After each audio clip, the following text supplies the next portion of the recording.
Welcome back to the workshop, Handyman, and we're going to be working on a little project today. We've got a one little special going on also today to let you know about a little bit later on this. We're going to catch up on a couple of things first. I think the last project we had was a little vise. We've got it all cleaned up and painted and ready to go. It's looking pretty sharp. I think we'll be good on that one.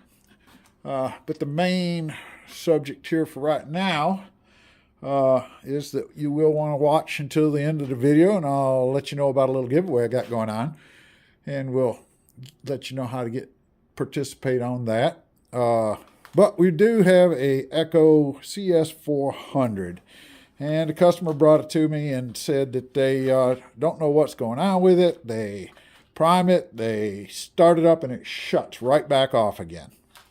So it does kind of run. Well, when I pulled it apart, I noticed that a couple of things. One, he didn't have a whole lot of information on it. Somebody, I guess, gave it to him. I don't know. Totally confused on that part. Once a customer gets a hold of it, it really kind of, always have to kind of question it. But anyways, I tore it apart and I found out that the first thing that was wrong with it is they had apparently been in here and either replaced the fuel lines, replaced the carburetor. The carburetor looks almost new. Everything looks kind of good, except for when I got looking at it, they had plumbed all this up incorrectly. So I'm going to kind of go over that with you and show you what it should be plumbed like as a start. So that was number one problem. After I got that done, it will start and run a little bit, but it just does not run well at all. So the next thing that usually when they're really hard starting and don't want to run good, I check and see what the compression is. Well, on this particular one, everything I can find says that the minimum compression on one of these should be about 127 psi. If it's below that, you're going to have issues with running, starting, that kind of thing. Well, I've run my compression check and, I've got my tube hooked up. I pulled it over many times to try to get as much compression built up as I could.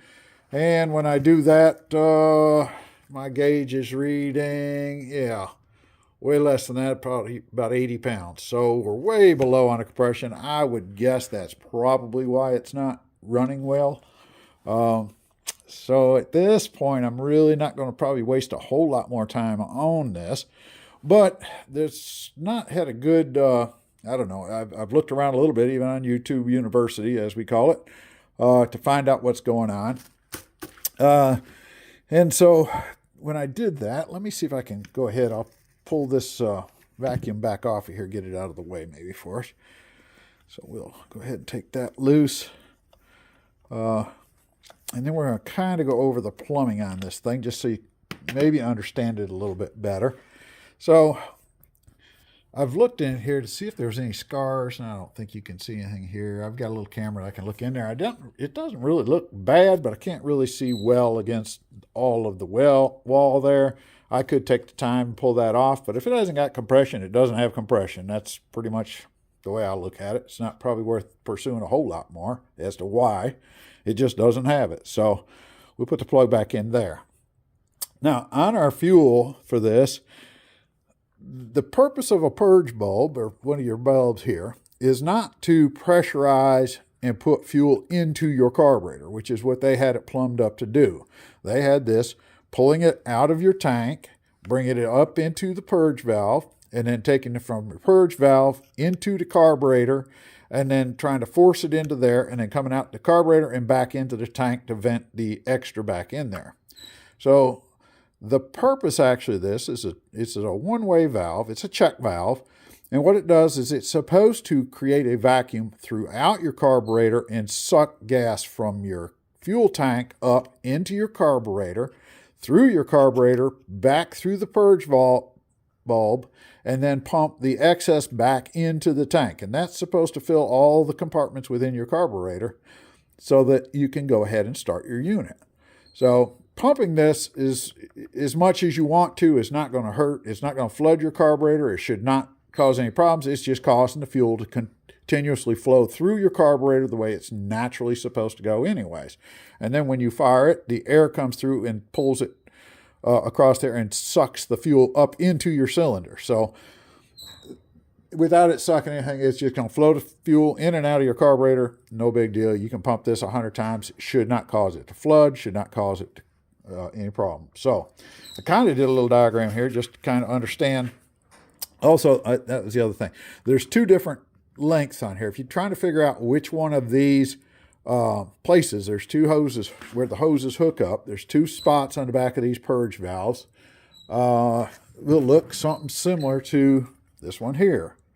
So you want to make sure which one is the suction and which one is the, let's see if I can get that focused, is the vacuum. So if you put a hose on that, you'd be able to pretty easily tell which one is sucking and which one's pulling, and you probably just put your finger over it. You'd probably tell too, because you're not going to be able to, like that's pushing it out. So the vacuum would be this side, and that other one is going to be that. So you'll want to hook that up so that your return to the fuel tank would be on the long nozzle, and your suction would be on the other one going to the bottom of your carburetor. Like I say, you can hook a little piece of fuel line up to that just to verify that that's the right way around it. Stick it down into a little bit of gas, and it'll spray out the other side when you push on it. So make sure you connect that correctly, or you'll not get it to go through either. Let's see. Did draw a little bit of a picture just as an example. So your filter is showing up here inside your fuel tank. It sucks it up into your carburetor, through the carburetor, into the purge bulb, out of the purge bulb, back into your fuel tank. Must run that course in order to get properly running. Okay, that's pretty much what I found on this one. Besides that, I also knew they were in here because you can't probably see it, but these lines, these are your kill switch lines, and they were, of course, crimped up underneath this cover, so I knew they had been in here doing something with that. Like I say, there's just a bunch of things that's going on with this. I really wish I knew more history to it. There was some reason that they took it apart to start out with and rerouted the gas lines. I don't know if they were, they were apparently having some sort of problem, and I imagine it's because it wouldn't start and run well. So that's what we're going to go on, and we'll probably just call the customer and let them know what I found on it and let him have it back from there so we don't waste any more time and energy trying to get it figured out. So anyway, so for the next part of this, though, and the part that if you listened all the way through my video, I have, again, when we worked on this vise, Super Clean was nice enough to send me some of their cleaners, degreasers, to check this out and see how it worked. And I was pretty impressed with how well it worked. If you hadn't seen that, I'll put a link in this video to get you back to it. But they have, after looking at the video and seeing that I enjoyed it, they thought maybe my people that are watching my videos would enjoy it also. So they have graciously let me go ahead and have a little giveaway of Super Clean. And I think they're going to be giving away one of each of these, the spray and the aerosol in the pumper. For one of my viewers. So what you'll have to do to be in the drawing to get one of these, one, you'll have to be subscribed to my channel, hopefully hit the like button, and then make a comment within the section of something you like about the channel or how I can do something with it. And if you've used the Super Clean before, let us know about that also. And then after a week or so of this video being posted, I'll go ahead and select someone out of that, and we'll go ahead and have Super Clean send you a couple of bottles of cleaner. So that's all it will take to get yourself into it, and I'll let you try this product out. I was pretty impressed with it, and we got a nice clean vise afterwards too. So that'll probably take care of that. I do appreciate y'all checking it out. Please go ahead and hit that like, subscribe button, get into the drawing for a couple of cans of degreaser, and hopefully this will help clear up some of the issues on chainsaws and gas lines going through them, because you definitely got to have those hooked up right or they won't run. So thanks again. We'll check with you on the next video.